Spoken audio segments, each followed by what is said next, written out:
Welcome back to How Soccer Explains Leadership. I'm Phil Dark, your host, and with me as usual now, like now it's not, I don't even need to say as usual anymore because it is just now the norm. We got Paul Jobson, my co-host. And it's been a little bit since we've recorded something, but since we've recorded, also was at the United Soccer Coaches Convention. Unfortunately, Paul, you weren't able to be there. But Paul, how you doing, man? I'm doing well. It's as usual, except for at the United Soccer Coaches Convention. That was not as usual. So, That's true. but yeah, no, it's been good, man. I missed the convention. Literally missed it physically, and just missed it. It's always a fun time. So I'm jealous of the interactions you got to have with everybody there and the fun people you got to meet. But obviously, my kids took priority, and I spent the time at a wrestling tournament. So that was fun too, and we can maybe talk about that another time. But things are going well here, ramping up. By the time this broadcast is a broadcast or posts, once Just it posts, airs, releases, whatever. We can, when all it comes kinds of out on stuff. cassette tape, by the time it comes out on Yes, cassette yes. tape, we would have been to and already back from Guatemala. So we're ramping up for that. We leave tomorrow morning to visit our partners down there. So looking forward to that. And so things are just rolling along, man, here in 2023. But I'm enjoying the as usual moments on How Soccer Explains Leadership. Yeah, it's a blast. It's a blast, and I was very bummed that you weren't able to join us, but I was able to say, hey, you're a man that's true to your word, and you retired from coaching so you could be more present with your kiddos and being able to do that. I was glad you were able to do that with your son, and I'm sure he loved it as well. I'm sure it was great family time. It was a So blast. yeah, we will talk about that some other time. We now have my new friend. I did meet him at the convention. We got Steve Axtell. He's a coach, he's a father, he's a husband, does a lot of different things. We're going to talk about that today. And just to hopefully we'll be able to, learn more about leadership, about how we can incorporate different things into our game. Steve was able to speak at the United Soccer Coaches Convention on leadership and culture because he's been able to develop that in his job at Cortland University. So, Steve, how you doing? Great. Thanks for having me.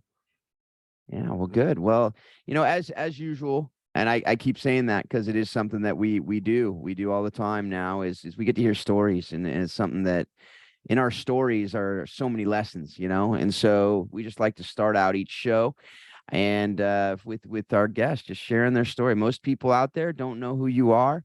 I had the pleasure of having a nice conversation with you at the convention, but can you share that story with our audience? Just really how you developed your passion for soccer, for coaching, for leadership, in your life today.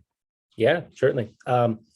I think that the question is funny all the time when, tell us your story, and instantly my brain goes to like, well, which one? I've got 20, just depending on what context you're in. But in terms of just passion for soccer, probably a very typical passion for soccer. I had an older brother that played, so at a young age, really looked up to him, was chasing him around, physically and mentally, and all the things that happens with the sibling dynamic. And so he was a soccer player, he was a goalkeeper. So it turned out to be I was a soccer player and a goalkeeper. Probably right around like 5, 6, started in rec programs and getting involved. And I did a lot of different sports when I was a kid. I loved being active. But I never really saw my brother play a lot of different sports. We were 10 years apart. So by the time I really, have memories of him, he was probably like picked and choose which ones he really liked. And so I saw him playing soccer all the time. And so that kind of turned into my thing too. We lived out in the middle of nowhere. So our nearest neighbor was like a mile away. So I didn't have like neighborhood kids to play with. So part of falling in love with soccer was also just falling in love with the ball, just juggling, kicking it off walls, around stumps and trees and things like that. So kind of had just this like, it was my escape, right? Like, so when there was no friends to play with, or, if it was kind of a boring time, I would go outside and I could do that, and that would keep me occupied. So kind of fell in love with it, I guess, in a couple different ways. So that was really my start in the game. Yeah, and then as far as how'd you get into coaching, how'd you get into just really being super passionate about leadership and training others on leadership? Yeah. it's hard to tell like when those exact moments are, I guess. For a long time, I was really just selfish in my development as a player. I just loved the game and I loved playing. So coaching wasn't really on the front of my mind until probably right around like the start of college, when everybody starts asking those questions like, what do you want to do for the rest of your life?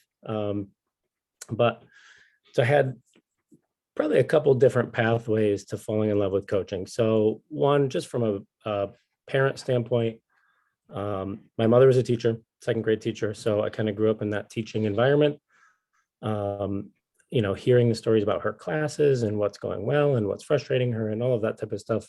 I mean, even when you're not listening, you're listening, right? Like as a kid to your parents. And so definitely that was like a start of perhaps like a teaching path, whether it was in soccer or whatever that would be. So I actually started my freshman year in college in childhood ed. So that was going to be my path and just going to kind of follow those footsteps. I always kind of had a knack for younger kids, and like we were in a small town, and so it was natural that all the younger kids kind of idolize the older kids, certainly in sports, and look up to them. So I had coached at a lot of camps, helped at a lot of the rec programs and things or things, and tried to give back. So, teaching was kind of natural, and that was going to be my path. My father was in the military, and so we had a very kind of strict and regimented and routine household, which was also that kind of yin to the yang of my mother. And so those things, I didn't have a soft approach, I would say, to teaching and all that, which is why I love the game. And then finally, that third piece was probably a really strong mentor of mine that I remember the day that I learned you could coach full time, like that could be a job. And instantly, like my head exploded, and it was like I opened up this door to a whole new world. And that kind of really fit who I was, that like drive to be competitive and drive to do what I wanted to do in the game.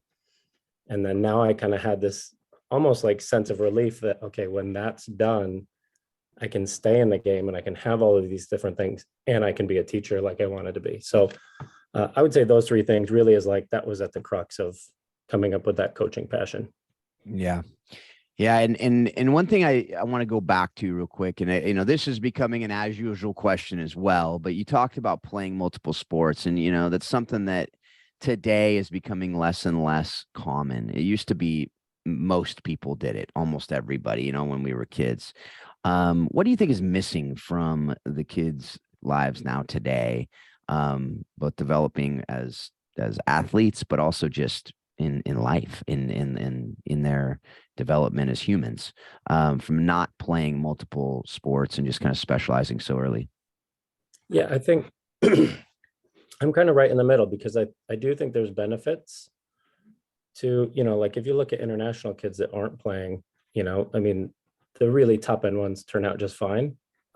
Maybe not well-rounded because I don't know them personally, but what we see from the outside looking in from a soccer side of things turns out fine. And I don't know about injury rates in other countries and things like that. So I don't want to like totally just paint this really broad stroke over it. But in our country, I do think the coaching that kids get at a really young age, I think our best coaches in this country go to the highest levels and work with the oldest players.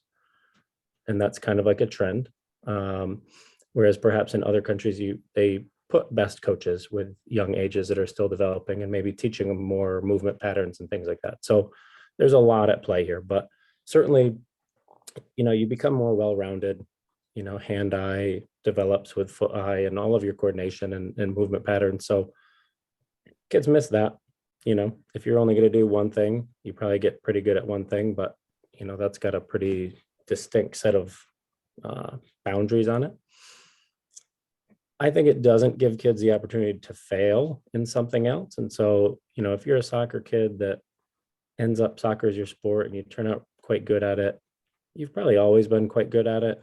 And, that social dynamic on a team, you've always been towards the top of the team and so on. And just so, that's pretty linear, like that experience is probably the same. If you're the top player on a team, that probably looks and feels really similar all across the country, right? Just from a social standpoint. So if you put yourself in a position where you're in sports that you're maybe not as good at, or you're middle of the roster, or maybe even you're bottom of the roster, you know, you're a sub, you have to come off the bench. I just think those lessons are great. It rounds out your perspective of what athletics is. And so, you know, when you go to your team and you are the top kid, now you know how maybe the bottom of the roster feels, and you're a little bit better leader, and you treat them a little bit different, and you have different connections there because, you know, kind of build your empathy, right, towards like the entire group of kids that you're on a team. So I definitely think we miss that. I mean, right now, you know, we're working on that with our oldest daughter. She's 13. You know, I think if you asked her, she would say she's a soccer kid, but right now she's playing volleyball, and, you know, all that comes with that. You know, she's learning it, and there's been kids that have been playing it far longer than her. And, you know, just that struggle of her being a sub, you know, her not starting, and just kind of working through the mental stuff with her. Right now, it's difficult in the moment for her, but my God, I mean, we're thankful that that's happening, because when she's 16, 17, 18, you know, goes off to college, is in the real world, having that experience and empathy for kind of understanding roster dynamics, it's just going to serve her well. So I think we're missing that, you know, certainly just the dynamic of being good or not as good and having to work harder at certain things. In terms of just, you know, exact injury rates and all that, I don't know. You know, I don't know exactly how well we can like pinpoint, you know, which sports we should play and shouldn't play, and how to exactly do it. But there's also just a sense of like play that I think we're missing, you know. And so some of it, you know, we just talk about kids having the opportunity to play multiple sports. I don't know. I feel like when we grew up, you know, I was playing basketball in my friend's driveway, and then we were playing roller hockey, and then we were throwing a football around. And so I think just the sense of play, you know, uninhibited, unstructured play, I think kids are missing too, because, you know, we tend to just kind of fill their evenings with structured things, and, you know, weekends are on the road. Travel has gotten more, you know, so the club teams, you know, you're traveling 2 hours for a game now, which I don't know, when I was growing up, it was 20 minutes, you know. And so there's pros and cons, but I think we're missing the social piece, the empathy piece of just kind of understanding your teammates more, putting yourself in positions to fail, and then just that sense of play. Yeah, there's so much there. We could go for days and days, but we don't Could have be a- that. yeah, So it could be a whole topic.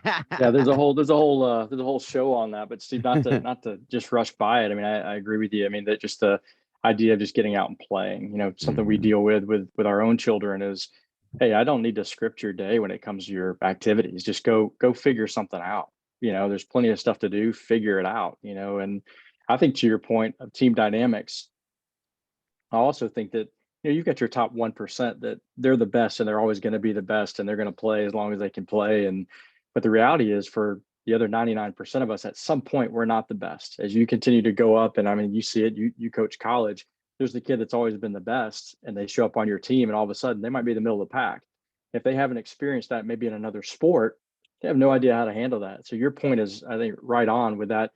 Sometimes the other sports playing some things maybe they're not as good at, they understand those team dynamics, not only for empathy for players on their team. When you're the best, now you understand, but at some point maybe you're not the best, and you're like, oh man, okay, I've sat the bench before. It was sixth grade basketball, but I remember what this is like, you know. So I think those are some important details that come with the multi-sport stuff. But you know, I love hearing our guest stories. Everyone's so unique and so different. I'd love at some point maybe we could compile all everybody's stories and put together an end of the year fill of like just the lead-in stories of everybody, and what, you know, how everybody got to where they're going. But you know, there's always the path of like how we get where we are. And as you kind of define who you are as a coach, always also like to hear, like, what is your why? Like, what is your personal why in life and your purpose, and how are you living that out now? Yeah, great question. So I probably have two distinct whys, and I think sometimes we all try and like make up whys that are just really like gorgeous, you know, when we talk about them. And Well, we like gorgeous whys, Steve. Gorgeous yeah, whys are great, but the real ones are better. So if you've got two really good ones, I so like some real that. ones is, you know, I do have an ego. I've tried to understand my ego more as I get older. You know, I had that like competitive drive when I was a player that would really boil over at times. So that's part of maturing, is just kind of like really digging in and unpacking who you are and how to deal with that, what you personally need to meditate on and things like that. So I would say that's evolved into just really striving towards excellence in everything, like being ultra competitive. In my program here at Cortland, we talk about winning everything, like absolutely everything. And it's not just games, but it's moments, it's interactions, it's relationships, it's in the classroom. And, I'm trying to get our guys to kind of assign like a 1 or a 0 to all these small moments throughout the day. And as far as like, did you walk past a piece of trash, know that you should pick it up and didn't, right? That's a 0, that's a loss. So I've been able to like kind of be pretty concrete in turning my competitive drive into everything in life, and understanding that competitive drive doesn't have to have an intensity about it all the time, but it has to be really intentional. You have to be present, like, so if you're going to walk by that piece of trash, for example, you can't be on your phone, right? Because now you're not even seeing it. And so I think I've just been able to really kind of bring everything a little bit more towards that nucleus of winning and competitive, but also that doesn't have to mean intense. It doesn't have to, mean some of those harsher words. It can be empathy, right? It can be, did a kid come into my office with a problem, and did I listen well enough, right? Instead of just wanting to give them the answers. So, and then when they leave, like really self-examining, say, you know what, I probably needed to listen more there. Maybe that's a loss. So that's probably one, just striving for excellence, striving to win kind of all the small moments in my day.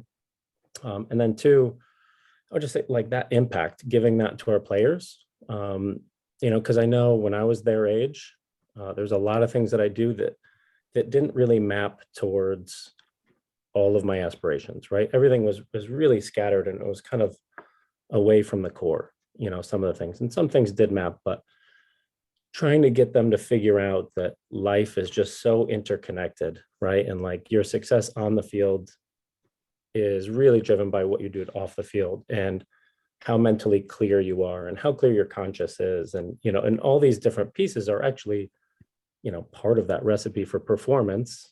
So I'd say that that's definitely another one, is just like giving that, and trying to impact players that are in these, moments of life altering kind of paths and big decisions that they need to make. Just kind of like putting that positive impact on them, essentially trying to show them what I've learned 15 years earlier, right? And maybe saving some kids or helping them connect the dots. So Yeah, we always love asking that, just to hear what makes people tick and how you're kind of just what's driving you, and that helps us. I think it colors a lot of the rest of the conversations, and it also helps people understand why you do certain things too. So hopefully your players understand that, know that that's what's driving you, and that then helps them understand you better.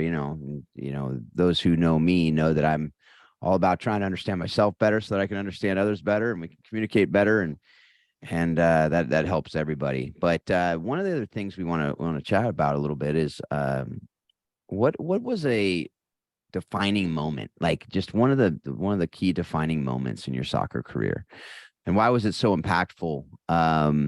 What did you learn from it, and again, how are you using that today as you coach?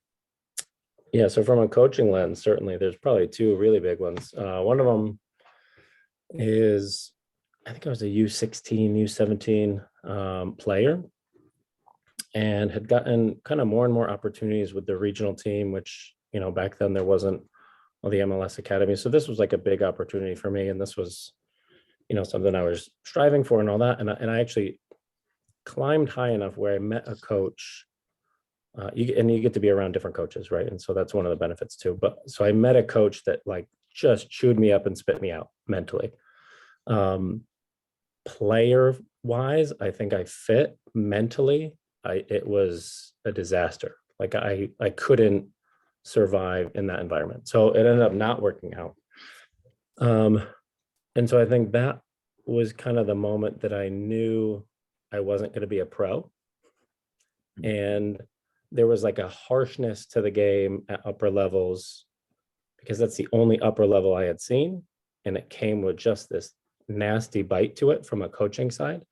So I equated those two things. And so that was kind of like the moment where I'm kind of like, okay, maybe I'm not mentally built for climbing to the very top, regardless of what my physicality is going to do. And so with that came, lack of confidence and kind of questioning a lot of things. But so then I carried that moment into, coaching. That coaching lesson is like, you have to coach the individual, not who you are. You have to coach how they're going to receive it. Right. And so part of that is I always question, what would have happened at upper levels had I met a coach that was maybe just fit me better. And so then I kind of started really studying coaching when I got into the field and understood that there's a lot of different coaches and there's like really empathetic coaches at the top level, right? Like the top level didn't need to come with a harshness, right? Like those two things weren't tied together or married together. So that was pretty neat. Just that whole process of, what I thought it was as a 16, 17-year-old, what I learned that it could be, and it didn't have to be that. And then just kind of how I was going to use that to coach on a very individual, communicate really individually. And we can get in later, but and just like personality testing our players, like we do a lot of these just kind of like, you had talked about, Phil, like understanding yourself to then understand your environment better. I mean, we just pour over that type of stuff with our college guys. So that's probably one. Number two is, let's see, probably I think it was junior year of college. I had knee reconstruction. I did ACL, MCL, PCL, kind of the whole thing. I mean, it was just a mess. So, that was an entire year off. So I was on the sideline. The coach at the time, I was fortunate that I was part of a program that, he wanted me around as much as possible, probably for the mental side of things. So I went through the rehab, but I was also on the sideline all the time, helping, set cones, pick up cones, and, asking questions to the staff and just seeing the game through a different lens. But then when I was done, I got to go reuse those lessons as a player, which was pretty neat. So it was almost like an atypical path of I went from playing to coaching, quote unquote, you could call it, back to playing again. So that was really neat. That was an opportunity for, taking what you're going to learn through a different lens, but then you get to apply it again. So those are probably two really big moments in my coaching journey. Yeah, those are great. Yeah, let's stay in that vein of, you're talking through some of the different coaches that were influences on you. Is there one in particular? And you mentioned, the impact that maybe, I don't want to say a bad coach, but one that was a little bit more brutal to you, and another one maybe that had a little bit more empathy to you. Is there one coach though in your entire career, in any part of your career, that really stands out as being what you consider to be your best coach, and what set that coach apart from the rest, and what lessons have you brought into your own coaching? I know I was coached by a lot of different people. I had some bad coaches and I brought some great things into my coaching personality from them. And I had some great coaches that I wanted to get as much as I could from them as well. But I know I've got one that stands out for me. What about yourself? I think I've got a bunch for different facets, for different reasons. I have a mentor that got me into coaching, and, he was one that really, like, that's who I needed at 18. Mm-hmm. I was working summer camps, and, just to take it more serious, and, the level of care that you have to bring to the job, even though it's a really underpaid summer camp position, just that importance of like working with children, right? Like, so that was one, and just like his attention to detail, his mantra all the time was, it's all about the kids. I've probably heard that out of his mouth 10,000 times, not kidding. So that was one, just like the how devoted you have to be to trying to be great for children, right? Like, so that was one. He had that to a T. My two goalkeeper coaches when I was a young kid, like when I started in 12 years old, just like their inspiration to like want more. So like helping me like really fall in love with the game, not just loving it, but like, this is now an identity and I want to go after that. And so, those two for that. My college coach, he was a great person. right? So like if there was a human that you wanted to look up to, that was him, right? And so, yeah, I would say that there's probably 3 or 4 like just amazing coaches that I can pull facets of them and say, yeah, those were big time lessons to be learned. Yeah. What's interesting is we ask that question quite a bit. And I think I always come back to the fact that hardly ever does anybody reference the coach that taught them the most about the X's and O's as their biggest influence, even in coaching. When our job, you would think, is, hey, know the game really, really well, be able to disseminate that information to younger players so that they can be excellent in the craft. That's never usually what a coach says about their greatest influence as a young player or a coach. It's usually those personal things that make them fall in love with the game, make them fall in love with what it means to be a great mentor. Because I think in some realm, we're starting to lose the idea that coaching is about mentoring and it's just about coaching. And it's like, here's the X, here's the O, possess the ball, blah, blah, blah. No, it's the kids come first, right? And I love your perspective. I love the nuggets that we pull from all of our coaches, but I want the listeners to maybe rewind that and go back and listen again to the things that influenced you the most of great coaches that are making you into a great coach, right? We just take bits and pieces from the good and bad of our experiences, and not once did you say, this person just really taught me the X's and O's of the game, and that's why I want to be a great coach. And I think that's just a great perspective to kind of look at a little bit. I don't know if you've got more to add to that. I'd love to hear No, it. for sure. I think you're totally right. And I actually like, if someone were to ask me what my weakness is as a coach, it's the X's and O's. Like it's the tactics. I don't value it as much, to be fair. I can't tell you the last time I went and like sought that out from a mentor, because on my list of priorities as a coach in my role here, even though we are highly competitive and we're winning all the time, I don't attribute the X's and O's and the whiteboard stuff to winning at all. Like, I don't think it really matters. I think at the end of the day, it's like a pretty pragmatic approach to like, there's 11 of us and 11 of them, and we have to figure out together how we're going to go do it. So like, we don't have a formation here. We don't have like a style. We have just, figure each game out as it comes together, figure each other out. I was like more, I guess, of like an environment coach rather than an X's and O's coach, for sure. But I would also echo that I truly believe that you can find the negative in everyone, right? Or things that aren't working in their environment. And so, I've got like 3 or 4 like really big time facets that I look up to that I think were great, like positive influences.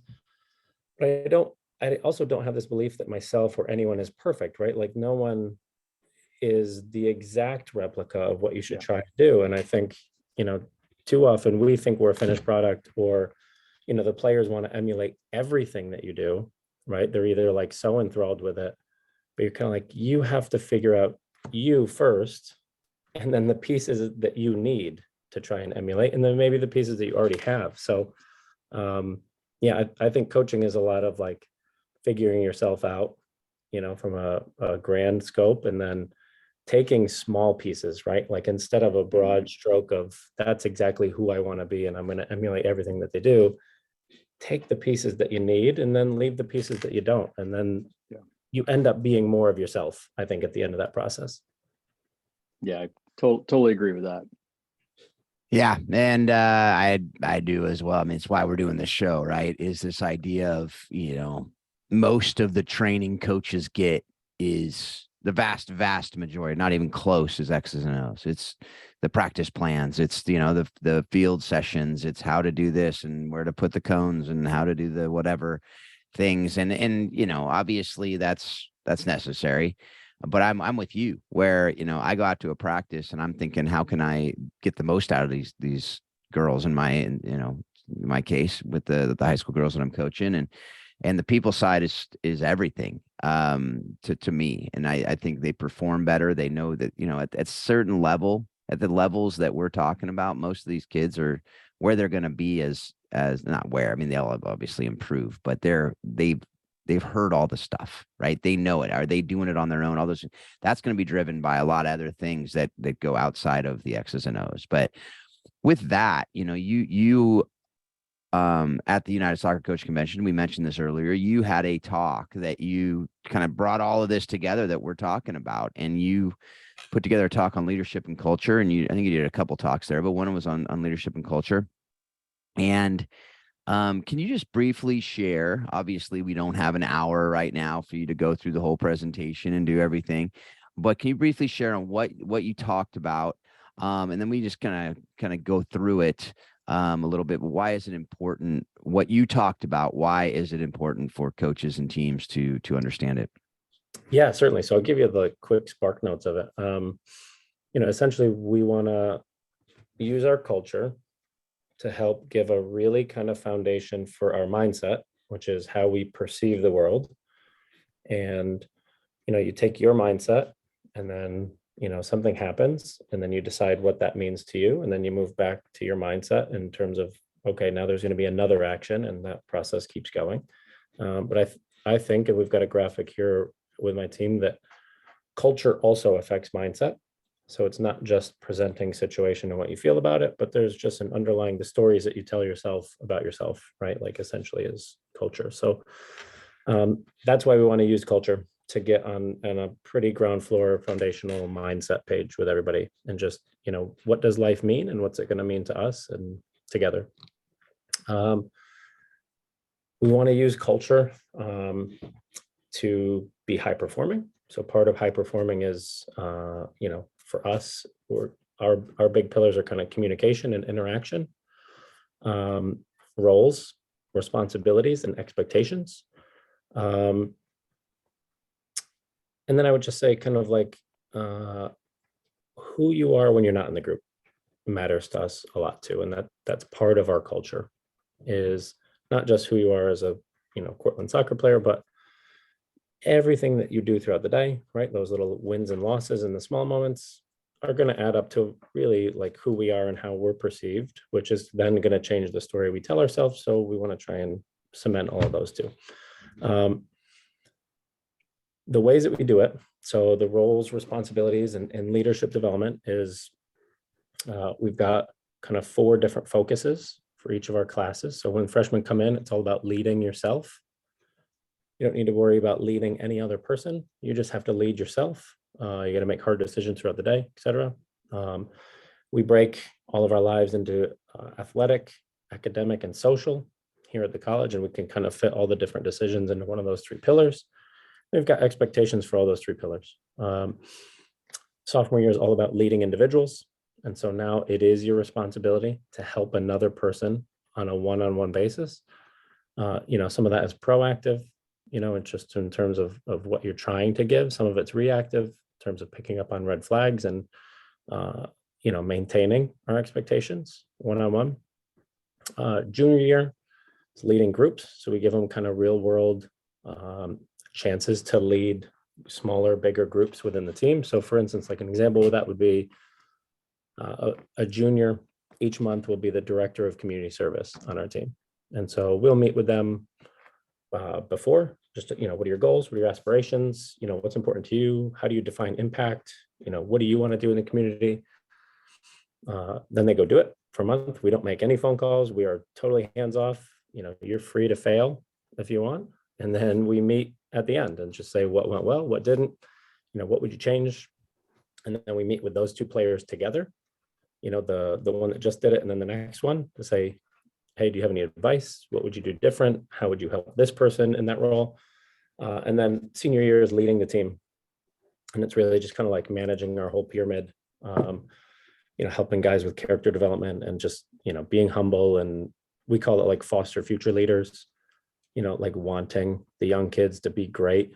So we have kind of like this saying in our program that like you just heard, like you're free to fail, like there is no safety net below you, because I think that goes into accountability, and that's a good thing. But we certainly, there's a lot of hands above you. If you want to reach up and strive with your life, we want to have a lot of older guys with, hands reaching down, ready to pull you towards better. And those are our seniors. So that's our leadership development plan. Then we get into that interaction communication. We do personality testing. We do 3 different ones: Myers-Briggs, True Colors, and the Big 5. I would say the majority of preseason, when we're not on the field, is done with the personality testing and just kind of who's who and learning about each other. I mean, that is like 90% of what we're doing off the field for about a week and a half. And then the last one is our character development sheet. So we've got 19 character traits that about 7 years ago, the team came up with the staff to say, this is what's important to us. Here's what we want to critique each other on. And essentially it's this rubric where you go and you critique all your teammates, you give them a 1 or a 0, whether they have that trait or not. And we do that 4 times a year. So each kid, by the time they're done with us, will have 16 of those peer assessments and character traits. The expectation is that your numbers continue to get better, not worse. We've actually cut kids that continue to get worse, which just for us means you're not buying in, right? Like you're not trying to give those positive character traits to your teammates. And so those were kind of like the 3 pillars of the presentation: leadership, interaction, communication, and then that character development. And then kind of how do we just tie it all together here. So yeah, those are the not short, but mid-range spark notes. Yeah, no, that was great. I love how you do that. Now I had the benefit of being able to go through your presentation and, and see it. And there's a lot of visuals. I mean, you see the pyramid and just that idea of the different levels of leadership. And those are all the things, you've heard, if you listen to this show, you hear about, as we talk about, whether it's coaching the bigger game program and leading yourself, leading the individual, leading the team. Those are all critical. And can you speak to that a little bit more, as far as the fact that, I always talk to people about, you can't, if you are, as a coach, from the coaching perspective, but also from the player perspective, but let's say from the coach perspective, we have a lot of coaches listening. We also have a lot of leaders of organizations listening. And what I talk about is, if you as a coach are toxic, then your team will be toxic. If you as if the individual, if one, especially one that's very influential, it goes to you cutting players who are continually getting worse. If one is toxic, then the team will very likely be toxic. And then obviously, but we tend to start with the culture of the team, right? Like we as a team, that's usually where we go to when we say we want to teach culture.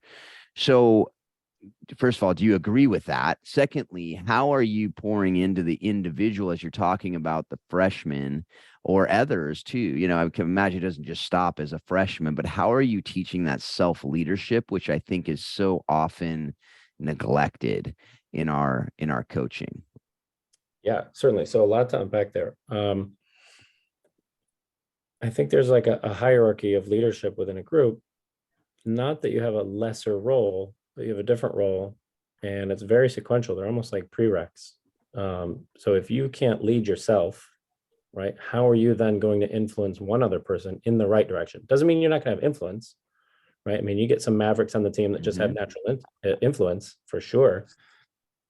But if we're not catching them in terms of the direction that they're going first, then now they're leading actually in the wrong way. And so then your culture just kind of self-implodes. And I think there's a guy, Jordan Peterson, has a podcast in psychology type of stuff. And I like, one of the things that I like from him is just that, like, clean your room, and like, how are you going to affect change in the world if you can't keep your room clean type of thing, and it, not that my room is spotless all the time, but just it talks about just that, take care of yourself first, right? Figure yourself out before you then just try and branch out, and don't get ahead of yourself. So that's kind of like at the crux of, just that hierarchy of leadership. But we tell them that, like, you're all leaders, right, on our team. And we want you to feel like you're leading. We want you to feel like you're having an impact. As a freshman, you have to have an impact on yourself, right? Sophomores, you have to impact on one person. So I think it also doesn't make leading the team this daunting task when you get there, right? Of like, oh my God, I've done nothing and now I'm being asked to do everything. So it's really sequential in the amount of responsibility that you have towards the group, right? You start with, pretty much none. You start with yourself. You get a little bit. Now we get to give you some opportunities to lead a little bit larger groups and what works and what doesn't work. And then that doesn't seem like a daunting task. And I actually created that in 2012 when I took over. I was really young. And so I'd have a lot of talks with coaches of, how do you run your program? And just trying to soak all that up. And once in a while I would hear coaches, I just don't have great senior leadership this year. I don't have great captains this year. It never made sense to me, because my devil's advocate brain always went to like, well, you've had them for 3 years. Why not? Like, what have you not done? And so I wanted to make sure that I was never in that position, because if that's the way that my mind is going to work, then let's create a system where I don't ever have to say that, right? Like I'm proud of all of our seniors, no matter, if they get there, man, I mean, that's an achievement in and of itself. So, yeah. I forget, remind me there was a part 2 to this, but that's, I think, the sequential hierarchy of it and why it works. Part 2 of the question, you mean? Yeah, there was a 2-part and I forget what it was. I'm forgetting as well. This is why, that was not a scripted one. It was basically how, why it's important for the players, self-leadership, and then just the toxicity of teams that happens if we're not able to lead ourselves. And but then the teams tend to start with the team culture, and they ignore that individual leadership side. Yeah, certainly. Yeah. So I think that just goes to like, you're going to end up with kids that are leading in the wrong direction if you just start with the big picture, It's why when I took over, I actually had to cut like 4 or 5 players that were teammates of mine, friends of mine, because they weren't what the team needed. And, if I just bowed down to kind of, well, we'll just let them kind of graduate through the program, well, then I would have had 18-year-old eyes on them thinking, okay, this is how things go here, and this is the right answer. And then 4 years later, they would have been the seniors doing the same thing. So, yeah, I think that's why turning a program around is a hard thing to do. I think you've got to let go of the ones that are intentionally pulling the rope in different directions. I think, when I took over here, it was like, look, you're welcome to stay. We would love to have you stay, but here's the rope, here's the direction. Your hand is on it and you're pulling. And, there's not going to be a moment when your hand is off this rope pulling in a different direction. This is where we want to go and this is what we're going to do.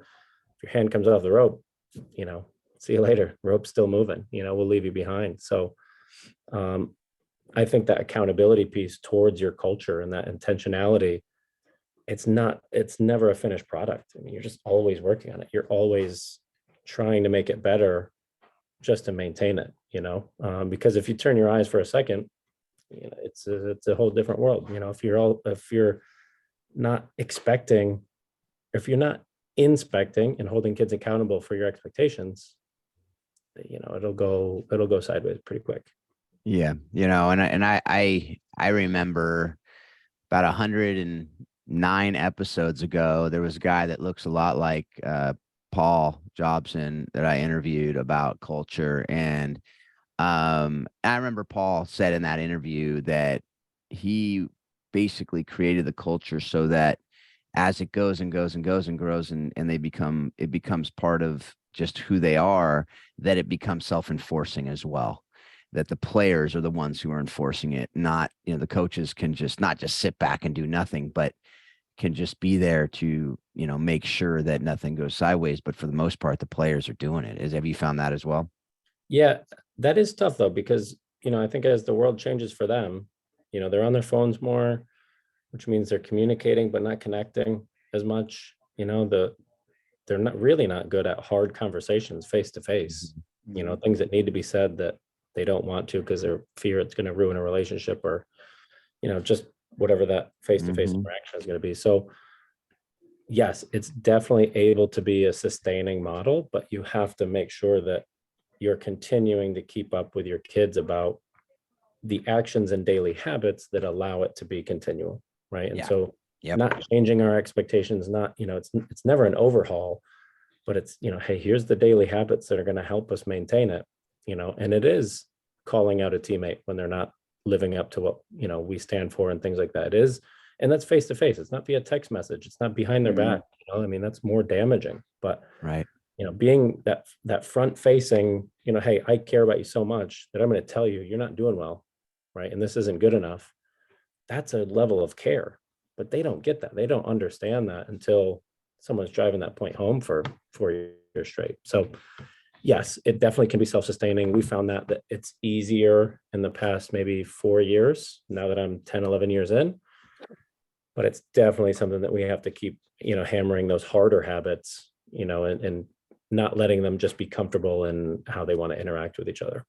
Right. Yeah, well, Steve, you even hit it on the head when you said inspecting, right? I mean, I think as you're changing a culture, I mean, there's things that you'll do or not do based on the culture that you're trying to set. And as you've set it, and it kind of is self-propelling a little bit, you have to inspect, because as culture changes and as personalities within a team change, the dynamics change constantly. I mean, you're always players in, players out, so things are constantly changing. So I agree. The inspection piece, we always said, we want to get to the point where we've got guardrails, and we're there to make sure that kids stay on that road. They've got a road ahead of them. It's paved, it's ready to go, but we've got to keep those guardrails up and make sure that you use the word inspecting. I kind of think that's the same. Like, hey, we got to keep our finger on it to make sure that we're not losing sight. And one thing you mentioned earlier, you said with the points that you put together with your team, it was 6 or 7 years ago, you guys came up with things that were important to your culture and to your team. Over those 6-7 years, have any of those things changed as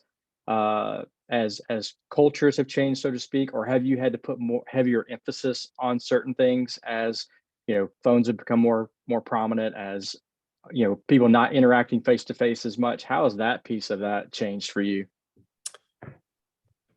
The words that we use have not changed, and I haven't had any reason to change them.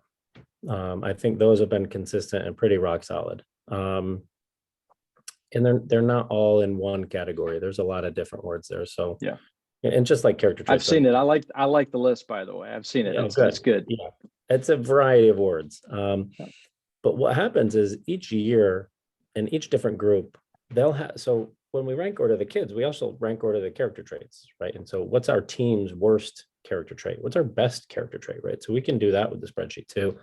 Our best and worst character traits as a team, those change, certainly, and then that gives us a really good idea, an inside look from a staff perspective of maybe things that we need to work a little bit harder on to try and like help them, give them tools, like in the last couple of years since COVID, actually, like the confidence level, interesting enough, has gone through the roof, of like, they're just not good at confidence, right? And that's like self-inflicted, they're talking about that. They're, identifying teammates that are not confident. So that's been our team's highest character trait flaw for the last 2 years, which is interesting to note. I don't have enough data and time to exactly pinpoint a why that is, but it is. And so it's a great little inside look from a staff. They're like, okay, well, if that's our weakest trait, let's help them with that. Let's teach them more about confidence. Let's teach them how you get confidence, right? And some of them don't even know what it is. Some of them think it's this outward projection of yourself, and so teaching them, maybe you just need more repetition. Maybe you need more time spent. Maybe you think you should be confident, right, in this environment, when reality, you're just learning and it's part of the process. Maybe you're having some down days and you think that now your confidence is hit. Maybe that's normal, right? Maybe it's just all part of the process. Maybe you could just give yourself a little bit more grace and not act as if you're not confident, right? Because maybe those two things aren't linked. So anyways, yeah, it gives us a good look into who our team is and what we need to adjust. But the words themselves, no, those are pretty rock steady.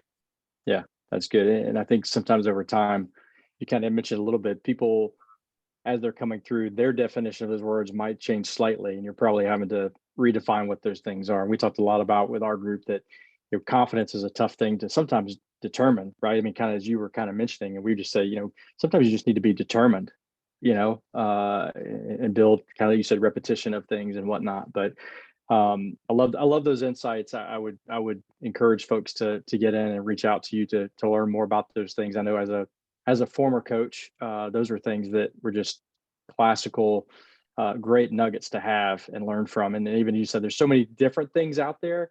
Like we were saying about mentors and coaches, you want to pull as much as you can from different people to figure out what fits best into the culture you're trying to build and establish, for sure. And as we're kind of getting to the end, all these conversations can go on for hours and hours and hours. And Phil, I think every time we're like, man, let's do a part 2 and a part 3 with different guests. Steve is one to maybe get on the list again for sure to dive deeper. But as we kind of wrap up, Steve, and kind of go into the bottom of this, we ask very similar questions. But as you've gone through life and through soccer and through coaching, what are the lessons that you've learned directly? And we talk about family, that what are the lessons you learned through the sport that you put directly into like your family, your marriage, raising kids? You mentioned you have at least a 13-year-old daughter, maybe a couple other kids.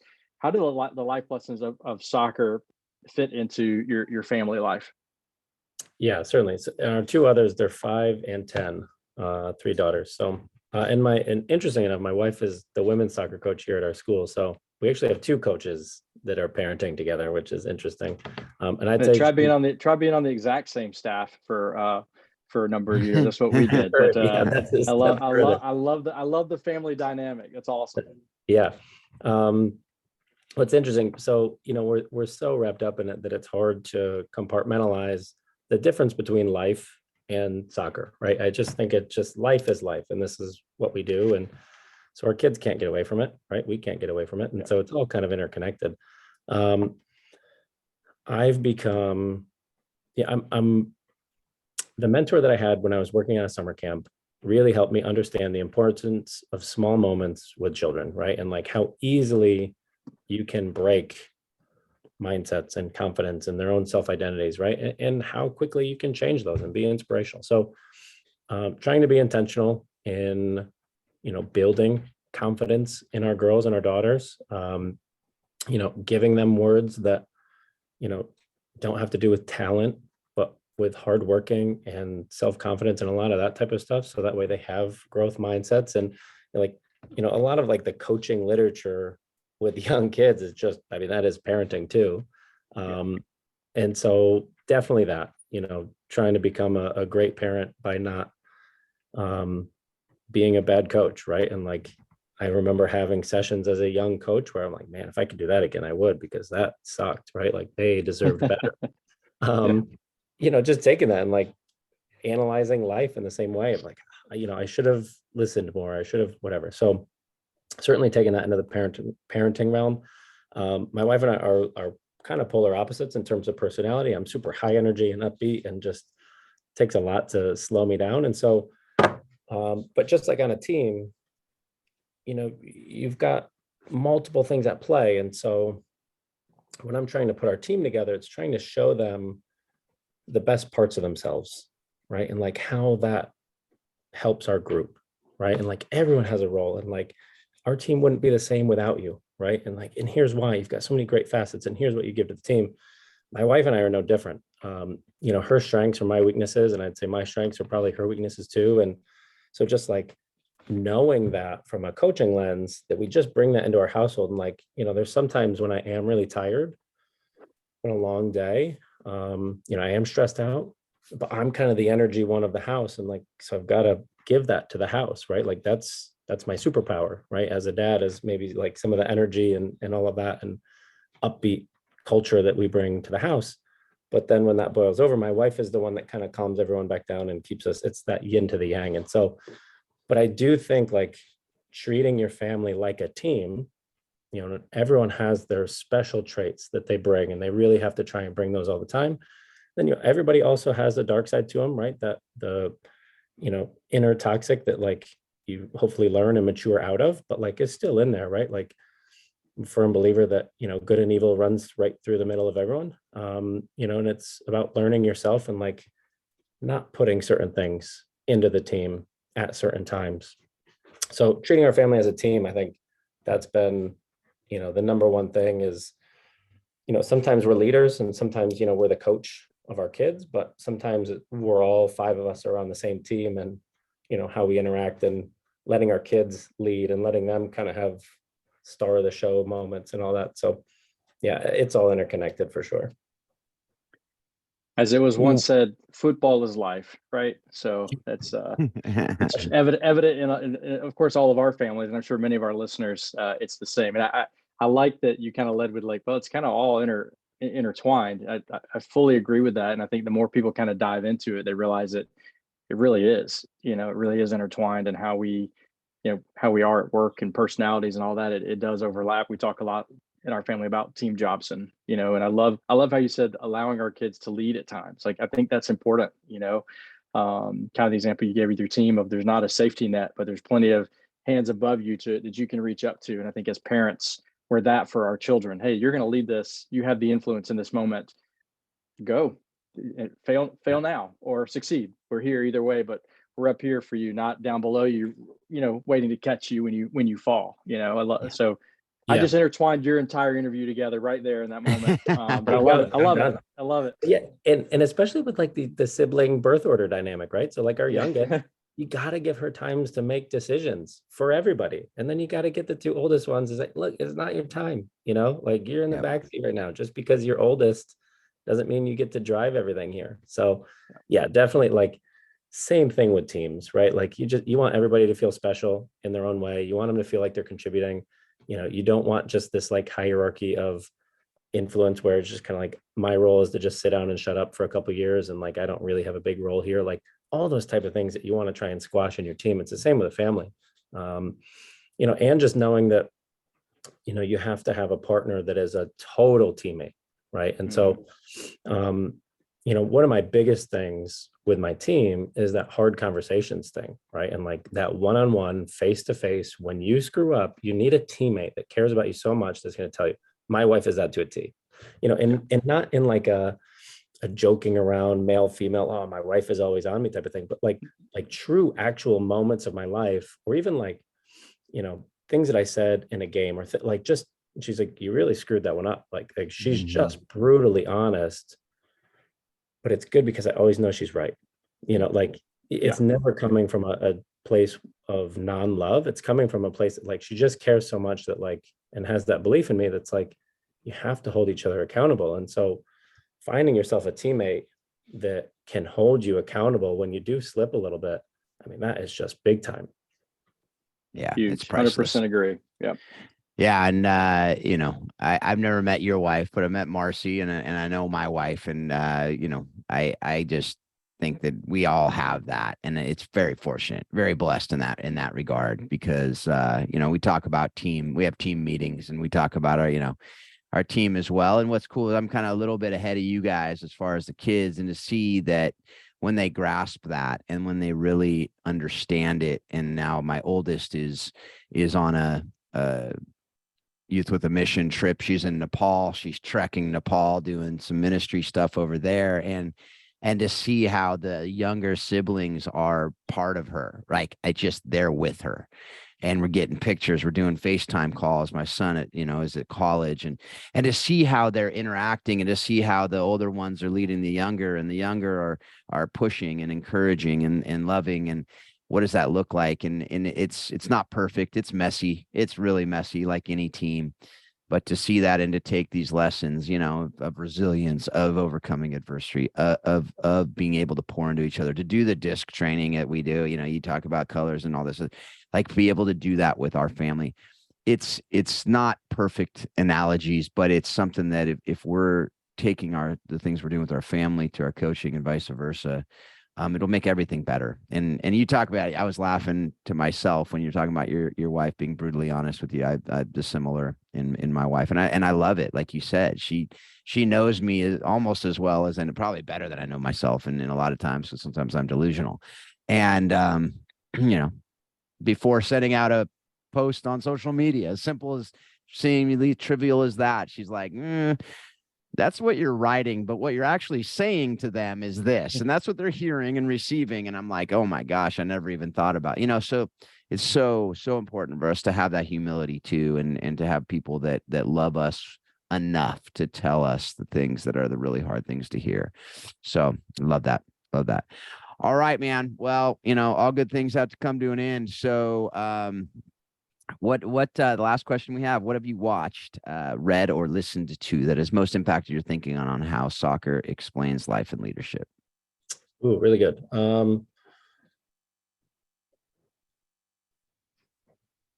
Okay, a couple different facets again. From a book standpoint, I love the book Anti-Fragile. And it's a heavy read. So don't get into it if you're trying to crush it in a week. Really heavy read. I had to go through like 3 pages and then read those 3 pages again. But it's about this notion that we don't have a word for anti-fragile, right? We have a word for fragile. It breaks under stress. We have a word for resilient. Resilience is it stays the same under stress, but we don't actually have a word in common language about we get stronger when we have stress. And it's the same notion of weightlifting, right? Like you put more weight on, right? And that's a stress to your body, and then your body adapts, and eventually that becomes easier, and you get to that level. And there's plateaus of that, but certainly adding stress is not a bad thing. So I think in modern day, I think the word stress has a really negative connotation. I don't think it should. I think it's probably one of the reasons why we don't deal with stress well now. And people have this mental story about stress that they shouldn't have stress. So that's my number one. It's just about like stress is good. Stress is really good. There can be too much stress, you can break, but stress in the right environments and the right dosage it's just necessary, right? I mean, that is life. And getting stronger under stress, like just knowing that, and that's part of growth mindset, is that I can handle this. And actually this moment's going to make me stronger, and it's going to suck right now. Just like running, long races or lift, whatever task you're to do, those are stresses, and they're going to callous your mind and callous your body and all these different things. And so they're going to make you stronger. So that's my number one book. It's called Anti-Fragile. That I tell my team about it all the time. That's like kind of one of the things that we talk about all the time. It's Anti-Fragile. In terms of other like maybe podcasts or like little sound bites, I really love Jocko Willink. I just think a lot of his like discipline type stuff is great. I also think the world needs a lot of discipline right now. I grew up in a disciplined house, so I really like I look at that as kind of like a North Star. I like what my father brought to my life picture was just incredible from like a discipline and structure standpoint.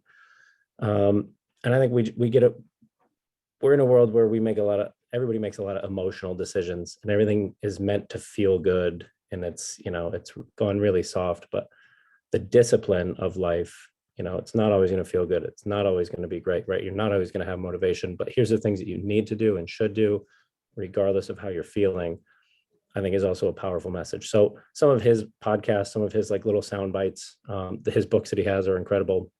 Those would be my two, that if I were going to give to people, Anti-Fragile, and then, a lot of the stuff that Jocko's putting out. Yeah, it's great. Awesome. I appreciate his stuff as well. All right. Well, hey, thanks, Steve. Appreciate you being a part of the conversation, and just keep doing it, man. Keep at it, and keep encouraging and raising up the next leaders. So appreciate you. Thank you guys. Yeah. And I listen to you guys like on repeat now in my drive to and from work. So thank you guys for having all different types of people on, because I'm probably learning 10 times more than I'm giving. So thank you guys.